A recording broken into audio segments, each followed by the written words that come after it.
তো কেমন আছো সবাই? নতুন ব্যাকগ্রাউন্ড কেমন লাগছে? নতুন ব্যাকগ্রাউন্ড, এটা টেম্পোরারি ব্যাকগ্রাউন্ড। তো এটা আমি জাস্ট এই জন্য করছি এই ভিডিওটা, কারণ আমার তোমাদের কিছু ওপিনিয়ন চাই, যেটা আমি ফিউচারে আমার ইউটিউব চ্যানেলে করতে চাই, যেটা আমি প্ল্যান করছি। বিষয়টা হচ্ছে, আমার ইউটিউব চ্যানেলের মেনলি ভিডিও ভাইরাল হয়েছিল 12 ফেল নিয়ে। 12 ফেলের পর কী করে আমি নতুন পুনর্জন্ম পেলাম, তারপর ব্রেকআপের ইয়ে নিয়ে ভাইরাল হয়েছিল। তো অনেকে আছে যারা স্টুডেন্ট, যারা একটা স্টুডেন্ট লাইফ আছে, মানে আমাকে যারা সাবস্ক্রাইব করেছে তারা বেশিরভাগই স্টুডেন্ট। এবং তোমাদের মনে একটা প্রশ্ন আসে যে আমরা কী করে পড়াশোনায় মন দেবো, আমরা কী করে পড়াশোনা করব। তো আমি জাস্ট একটা জিনিস করতে চলেছি যেখান থেকে, যেটা দেখে তোমরা হয়তো মোটিভেট পেতে পারো। তো আমি তোমাদের বলেছিলাম যে আমি 12 ফেল হয়ে গেছি, এবং আমার যেগুলো আমি ভিডিওগুলো দেখবো তখন বুঝতে পারবো। এবং আমি এখন ল নিয়ে পড়ছি, এবং খুব কীভাবে চান্স পেলাম, এটা সব মিরাকেল ব্যাপার নিজের পড়াশোনার জন্যই। এবার বিষয়টা হচ্ছে, আমার মতো ছেলে যে পড়াশোনা একদম এখন পিছিয়ে গেছে, প্রথম দিকে পড়াশোনা ভালো ছিলাম, মানে যখন ল নিয়ে পড়ছিলাম, এখন অনেকটাই পিছিয়ে গেছি। তো আমি করবো 30 ডেজ স্টাডি চ্যালেঞ্জ, ভাবছি।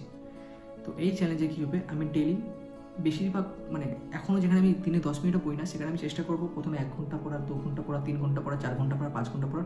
আস্তে আস্তে ওই 30 ডেজ চ্যালেঞ্জের মধ্যে যত বেশি পারবো একটা পড়ার অভ্যাস করবো। সেখানে কী হবে, তোমরা যারা পড়তে চাও না, তোমাদেরও ভিডিও দেখে তোমাদের একটা পড়ার একটা মোটিভেট আসবে যে হ্যাঁ, আমার মতো ছেলে যখন পাচ্ছে তখন তোমরা কেন পারবে না। এবং সেখানে আমারও একটা লাভ হবে যে আমিও পড়াশোনায় ভালো হচ্ছি। তো তোমরা যদি চাও যে আমি এরকম 30 ডেজ স্টাডি চ্যালেঞ্জ করি, তোমরা জাস্ট এই পোস্টের কমেন্টে লিখো যে হ্যাঁ দাদা চাই, বা হ্যাঁ ভাই চাই। জাস্ট তোমরা যে কোনো এজেরই হোক। তো আমি আমার চ্যানেলে কোনো অসভ্যতম ভিডিও করতে চাই না। আমি চাই যে ভিডিওই হোক আমার চ্যানেলে ভদ্র ভিডিওর মাধ্যমে গ্রো হোক।